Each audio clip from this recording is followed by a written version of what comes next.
I am happy to announce that Crunchyroll stuck to their word and gave us Yugioh Vrains subbed, full HD, and on time, so I can now watch it without being bound to such a strict it won't come out till 10:30 at night schedule. However, I am still going to watch Sakura Quest first. Why, you may be asking? For the lulz. Do you have any idea how fun it is to go from cute girls doing cute things type anime to holy shit, someone just killed someone using card games anime? It's just fun. I do the same thing when I watch cute, fun adventure series Danmachi, and then I watch violent, gritty, rated R violence Berserk series. Likewise, I do the same thing with fun, lovable shonen My Hero Academia, followed by blood-pumping, heart-racing shonen Attack on Titan, and then when I watch Arrow Manga Sensei, I have to stop watching things after a while and contemplate is life is even worth living after that. But enough of that. It's time to talk about Yugioh Vrains. But before we talk about this week's episode of Vrains, I want to talk about an episode of Arc 5 from 3 years ago. Namely, early on, when Yuya dueled a kid who used Constellars, and the kid actually used Constellars the way they were used in the real world. This was an important duel because, a lot of you may not realize this, in the anime, they don't really play Yu-Gi-Oh! The way we do in real life. There's a lot more gimmicky cards, and there's a lot more gimmicky plays, and a lot of archetypes that, even in the context they're used in the anime, are really not good. But we accept it because, they need to keep the show entertaining, and you really can't predict what people are going to go to, and all this stuff. But, in that episode, and they did it the next two episodes, I really felt like they listened to how these cards are used in the real world, gave them their time to shine, and did it effectively. I felt the same thing happened today, because in this week's duel, Yusaku actually used a lot of the Cyverse monsters from the starter deck, and he used them in the way they're meant to be used. Oh, you have no idea how great that feels. Because I was expecting it was going to be sort of he just does his gimmicky, silly strategy for the episode, makes Decode Talker, and then that's it. And granted, there were a couple gimmicky cards used this week, but that's what's going to happen. But what I loved was that the way he used everything in that big push turn of his was the way it's supposed to be used.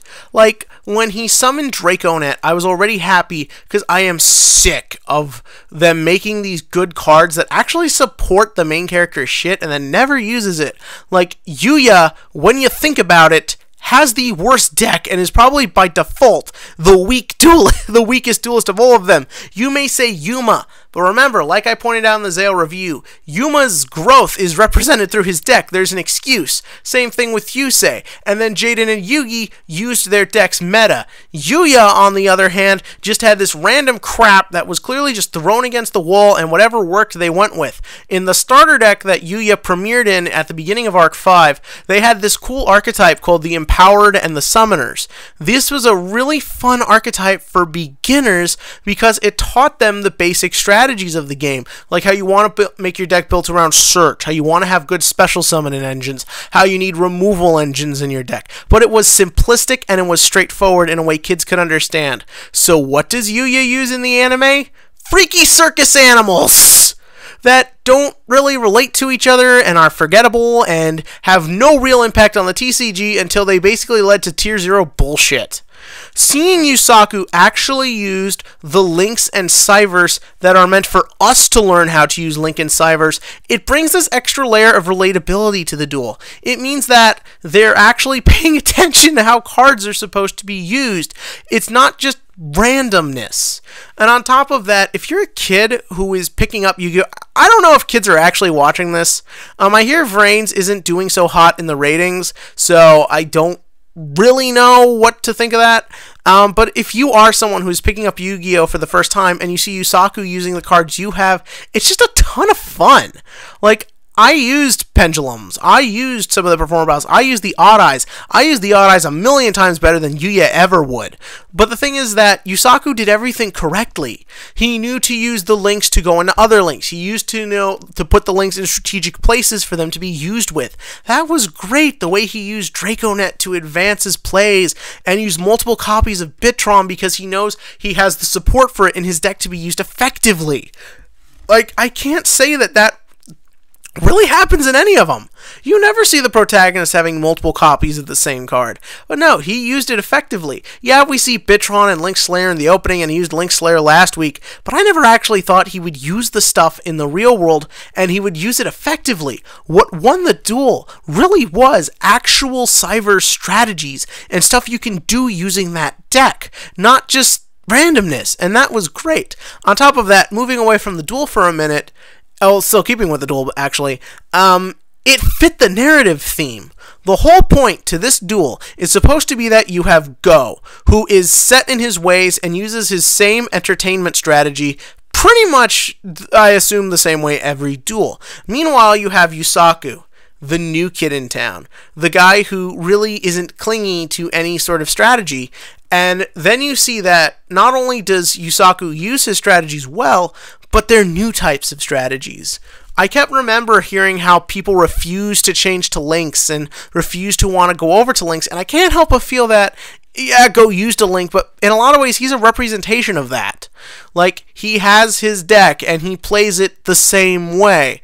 But then you have Yusaku in his deck, but he uses this whole brand new strategy, something that could only come from thinking in new ways, which in a lot of ways was how Yusaku approached the duel. So I really thought it was a great representation and showing of how, change can be good, and how in a lot of ways you kind of need it as a Yu-Gi-Oh player to get better, and even as a person.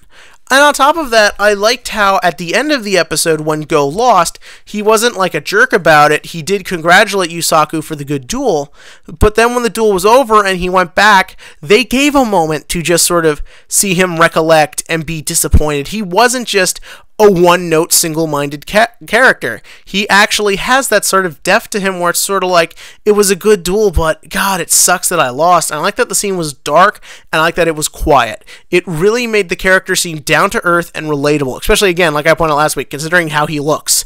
But then, like, the way the scene was brought back, with the lights coming on and all the kids, it's not the most complicated scene ever. It's not the most groundbreaking. Hell, it's not even really that relevant to anything. But it's cute and so sue me. I like a cute scene every now and again. So I can't complain too much. The one thing that I didn't really care for, though, this week was that the scene where Yusaku could have escaped and chose not to. The thing is that Yusaku has been presented to us that he's kind of inhuman, emotionless, and that he doesn't actually enjoy dueling. It's just a means to an end to him. And since the whole reason he partook in this duel was because he was forced to, why wouldn't he take the way out? Like, he doesn't care. Like, the whole point to this guy is that he doesn't have any real feelings.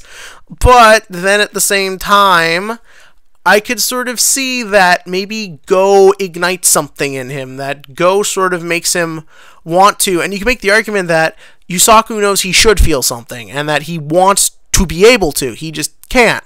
So maybe that's why he stayed in the duel, but I don't know, I feel like maybe you could have showed that a little bit better, or maybe just not even have the scene at all. It just felt like they just needed the other guy to have something to do. But who knows? The majority of the episode was really good. It was really fun, and I think it has a really interesting message for Yu-Gi-Oh players, and maybe even just people who are too set in their ways, like it feels like most Yu-Gi-Oh players. But what did you think? In the comment section below, give me your thoughts on that.